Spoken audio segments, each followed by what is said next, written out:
Hello everyone and welcome back to another top 10. Well, technically this is a top 5. Today I'm going to be counting down my top 5 favourite rebuilds from the first arc of rating minigames. Of course, remember that this is my own personal top 5. Make sure to leave yours down in the comments if you have a top 5. And yeah, I guess without further ado, let's get into this. Of course, I hope that you do all enjoy this video. Make sure to leave your own personal top 5s or top 10s if you have one down in the comments down below. So yeah, let's get started, shall we? My 5th favourite rebuild is Coliseum Chaos. Coliseum Chaos was built by Bloodstorm and is a straight up PvP game in the sky. The twist is that the entire minigame is up in the air. This means that the arena is much more different compared to a straight up PvP, with a big pit of water underneath for players to fall in. Usually you have at least 3 rounds and then you're out. There are also loot that you can get throughout the game to make the game a little bit more interesting and to allow for different strategy. The good thing about it is you can play with either one person or multiple. There are also little viewing areas where if you are out the game or you don't want to play, you can watch from.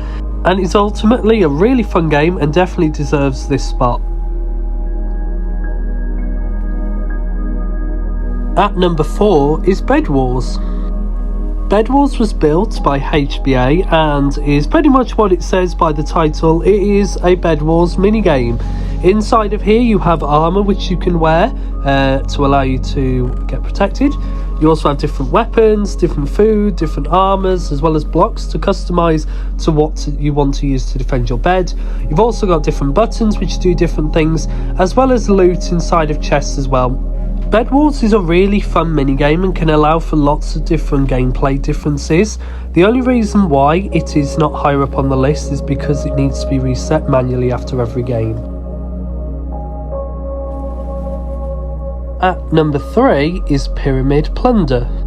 Pyramid Plunder is a hide and seek minigame. All of the hiders will hide inside of the giant pyramid and then the seeker needs to come in and try and take them all out. There are a few differences though to make this different from hide and seek. The first being redstone lamps that light up to mark when a player has moved to a different floor.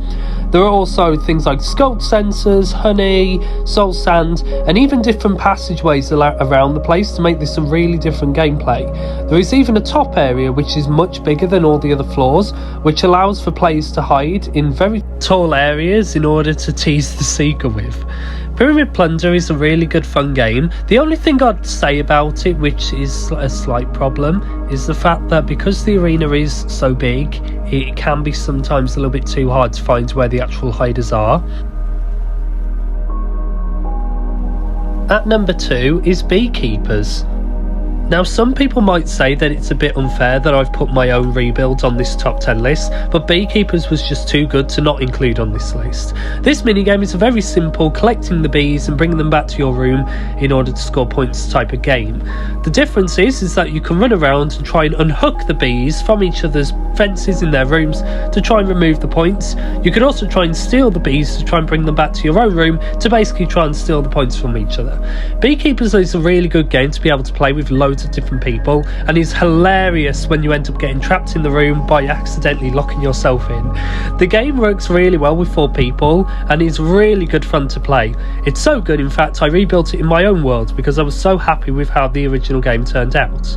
I'm really happy with Beekeepers and it definitely deserved the 2nd spot. At number 1 is Plunder Plunge. I'm sure that many of you who have played this game would have probably expected this to be number 1, but let me just quickly go over it for those of you who don't know. Plunder Plunge is a minigame a little bit like Whale of a Time from Stampy's World if you've ever seen that. Basically, you put a whole load of TNT inside of a giant plunger, set it off, and then you launch yourself in the air to try and land in a giant toilet. The reason why you're trying to land in the giant toilet is because there's a whole load of different points which are marked by carpets. Whichever colour carpet you land on, you get that amount of points that correspond to that colour.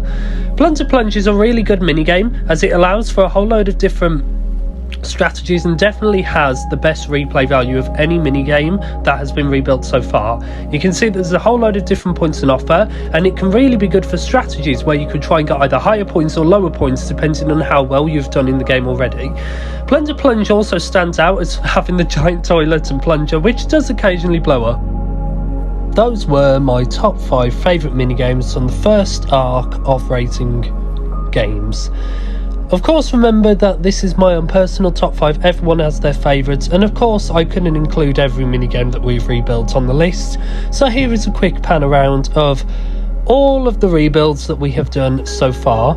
Of course, we are still rebuilding them, so we are going to be increasing that list as we play more and more minigames. So once we've done all the copycats, I will probably do another list again, a updated list, and we will have to see if any of these minigames still stay on there, or maybe there will be some newer minigames that will be making it onto the list. But yeah, apart from that, that is pretty much the end of this video, so thanks for watching, and I'll see you at some point.